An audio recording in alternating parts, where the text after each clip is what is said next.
Teacher Aya Online Tutor. Welcome back, children! Today, we are going to read another set of short stories. Are you ready? Let's start.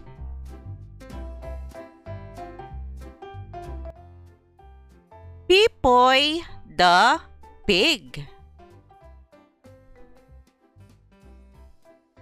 This is Pipoy.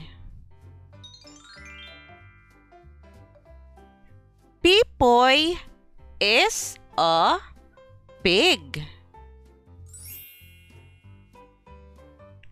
He is fat and pink. Pipoy likes to eat apples. Again. Pipoy the Pig. This is Pipoy. Pipoy is a pig. He is fat and pink. Pipoy likes to eat apples. Your turn to read, children.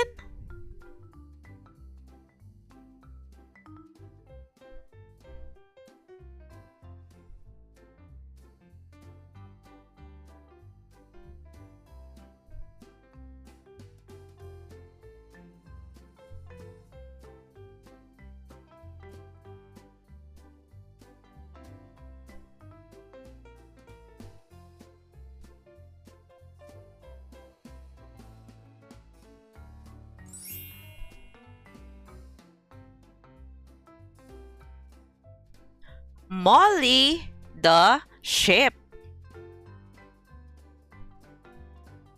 This is Molly.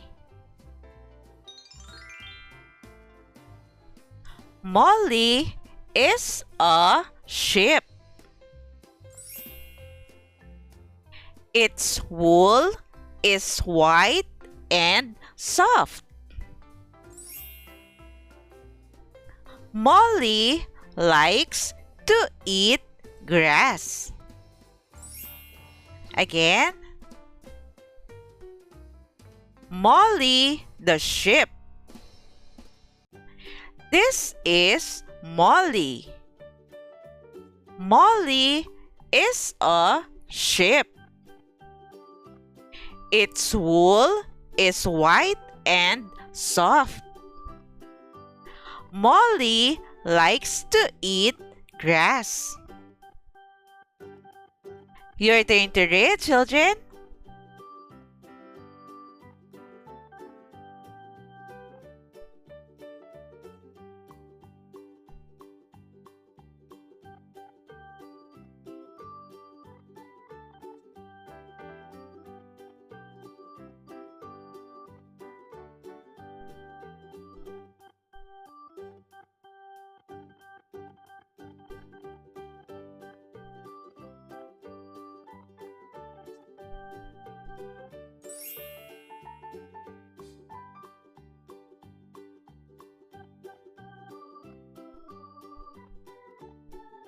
Sasa the Bird. This is Sasa. Sasa is a bird.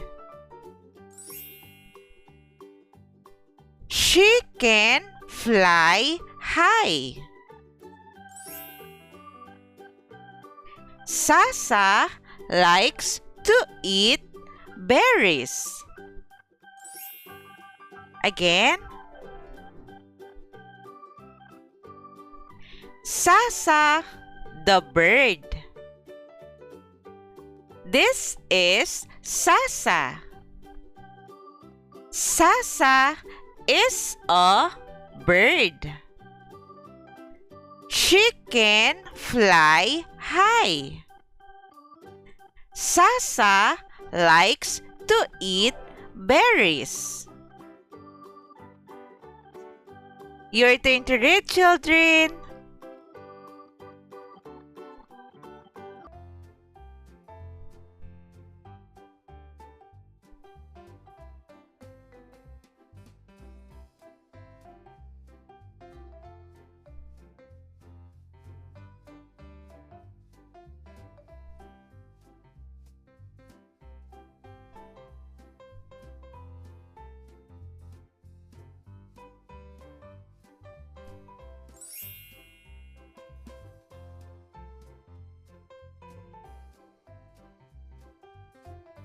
Great job, children! Now, let's try to read the short stories together. Are you ready? Let's start. Pipoy the Pig. This is Pipoy. Pipoy is a pig. He is fat and pink. Pipoy likes to eat apples. Molly the sheep. This is Molly. Molly is a sheep. Its wool is white and soft. Molly likes to eat grass. Sasa the Bird. This is Sasa. Sasa is a bird. She can fly high. Sasa likes to eat berries. Great job, children!